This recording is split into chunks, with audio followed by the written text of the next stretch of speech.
Greetings, ladies and gents, and welcome to the latest edition of Tales from Outer Space, where I take stories from across the internet and read them for your entertainment. This particular story is called Yeast Extract, written by Levent Noir. Notice, all crew, human rations are not fit for consumption. Notice, humans, please draw updated rations. Notice, humans, surrender previous rations. Notice, humans, military force has been authorized to confiscate prohibited rations. Notice, humans. Provision for cultural ration items has been included. Notice, humans. Previous rations restored. Notice, all crew, human rations are still not fit for consumption. Do not attempt. It was to be expected, really. Human cultures had sprung up around aggressively attempting to eat anything that moved, didn't move, grew, or rotted.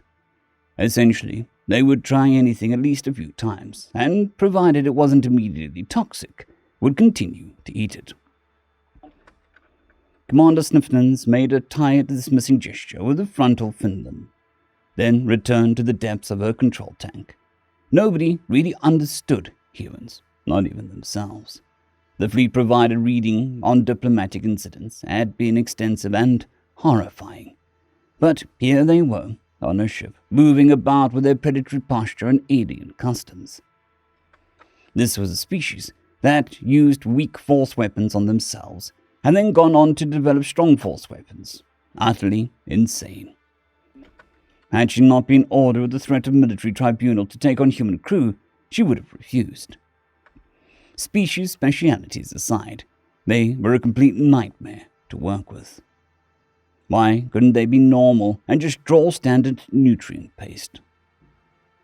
15 watches earlier. The alert flashed over the klaxons, and an entire mess hall jumped to general quarters. Large shuffling Azamal stood still as the smaller species flowed around them. Some humans showing their bracation abilities with various bits of piping as they went over obstacles. The diminutive Glapco humming through the air with biovapor jets. The alarms were a real issue, as the fleet cruiser was assaulted by a small force of slip raiders, and a protracted but ultimately light conflict occurred before both sides broke off. The various species had all completed their tasks effectively, and the humans had returned from their boarding pods in high spirits, having crippled the slip raider to the point that its allies had lanced it directly. There was no structural damage to the fleet cruiser, merely health scarring, impact shocks, and various messes caused by high-force maneuvers. The humans, having been in the mess hall for a ration period, were assigned to clean it under supervision. Understandingly, they agreed to, but when it came time for inspection, the bioreader showed that the entire room was highly contaminated. "What in the name of the dread pirate Curl is this utter filth?" Color Captain Matriel stood the human contingent of spaces at attention in the mess hall and gestured to the bioreader. "I am reading life form contamination on nearly every single surface. I recall the order was for the mess to be cleaned." "Cleaned, not fucking sterilized, you ugly fish." The muttered comment came from down the back of the human contingent, and Matriel lurched forward, knocking aside the humans like pins to a singular, older human. Grey hair pulled back in a tight bun, and none of the present rank insignia many of the others wore on the frigates.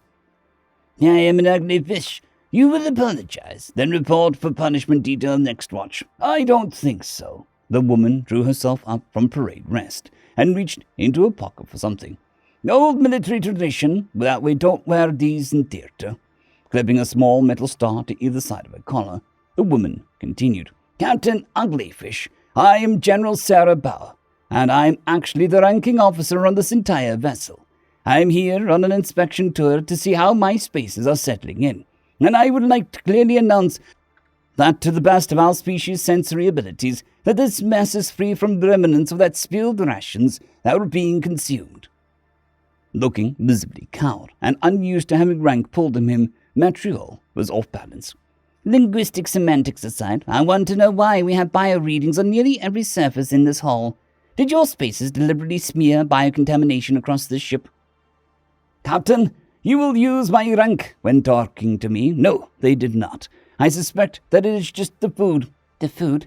Are you trying to tell me that your military-issued shelf-stable rations are biologically active?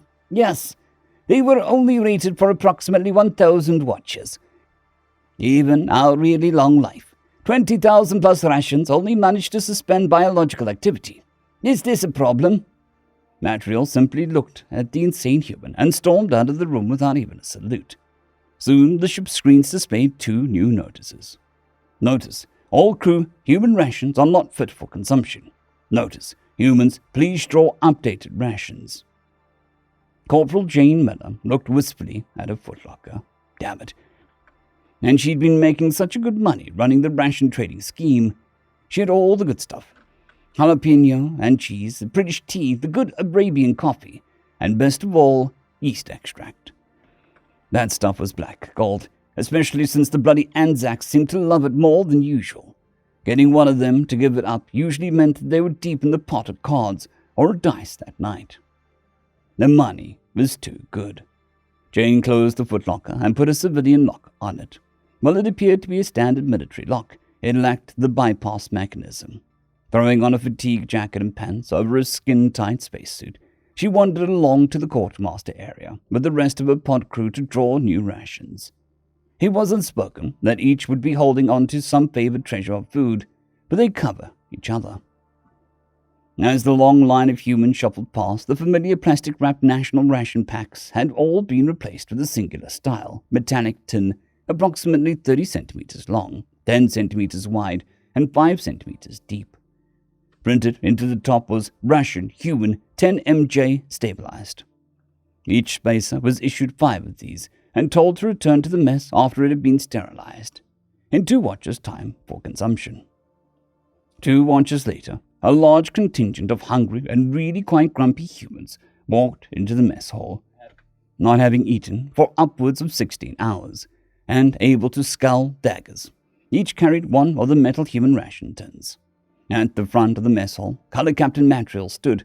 Humans, take your seats. The ration tin can now be unsealed. In it you'll find 10 megajoule energy requirements of nutrient paste and 1 human standard micronutrient pill. Consume the entirety of your ration and place the tins in the bins for recycle.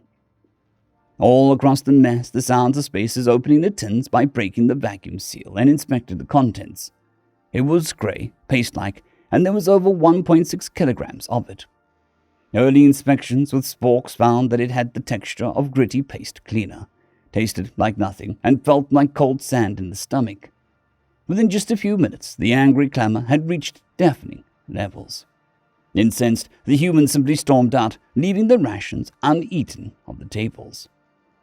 Another 3 watches, as the humans simply did not appear for mess time. Color Captain Matriel ordered MPs to go enforce that humans only ate approved foods, and that anything hidden away was to be given up. Notice: humans, surrender previous rations. The doors to the human quarters were barricaded, and the MPs hammered their fins against them. Look, we've given you food, and those previous rations you have are biological contaminants. Now hand them over. While certain items were given to the MPs, the vast bulk of the various foodstuffs was simply hidden away. Quiet looks passed between the humans. They were going to have to play the longer game.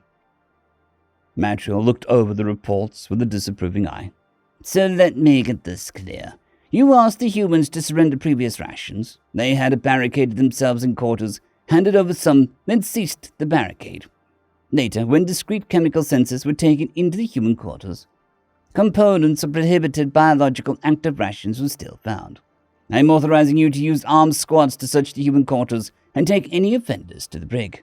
I will not allow them to endanger the ship or make a mockery of these orders.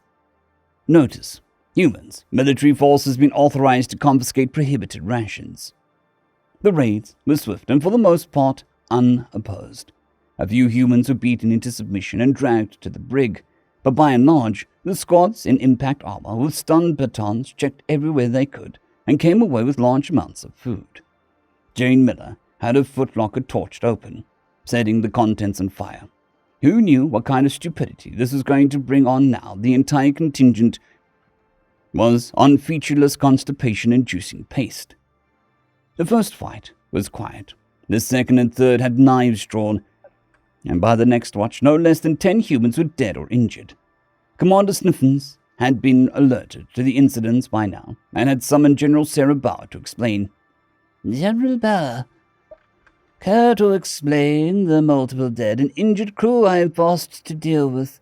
Is there some kind of breakdown of order and discipline amongst the humans? Bauer just lowered her stern grey eyebrows and glared at the fish thing before putting on her best military poker face.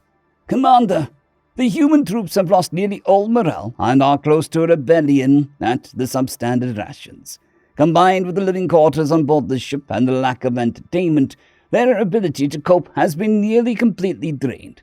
A number of contraband ration items were missed by the raiding squads, and these have provoked the fights.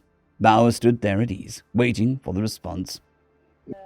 And what exactly is this foodstuff? All standard chemical emissions returned, zero trace. Yeast extract, Commander. A highly salty bitter gel made from salting yeast to kill it, then removing the cell waste.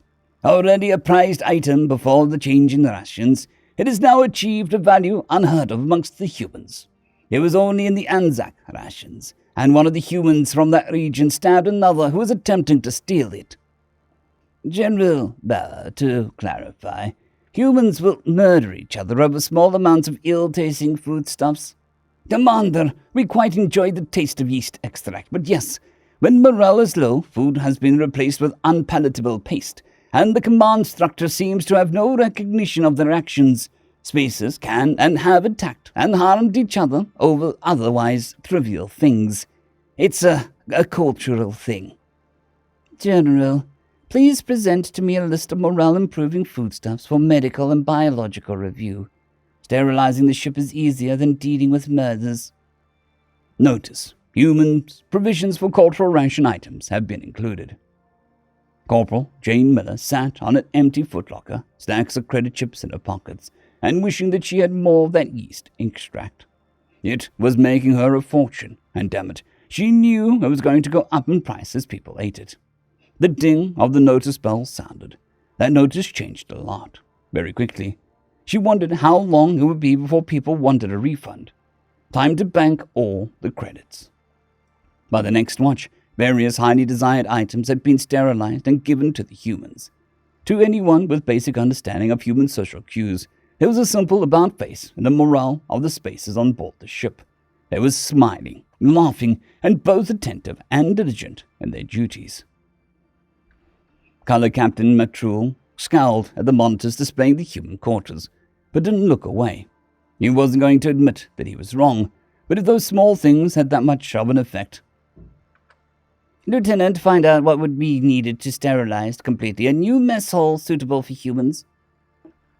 We could have a mobile portion of thruster shielding. The radiation would fry anything within a few seconds. Good. Rig up a new mess hall that can be exposed to the thruster wash when needed.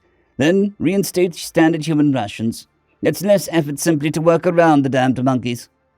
Notice, humans, previous rations restored. Notice, all crew, human rations are still not fit for consumption. Do not attempt. Sniffens looked over the notice as it came through the ship and opened a private line to Matriol. Captain, yes, Commander, pass the word around that this warning is especially applicable to the yeast extract. I checked how that foul concoction was discovered, and it's actually a waste gunk from fermenting recreational poison. Dismissed. End of story. I would like to thank our T5 members and patrons, Casper Arnholtz, John Creighton, Vidmori, 050, Dragzoon WRE, and Elijah Silvercross. Thank you very much.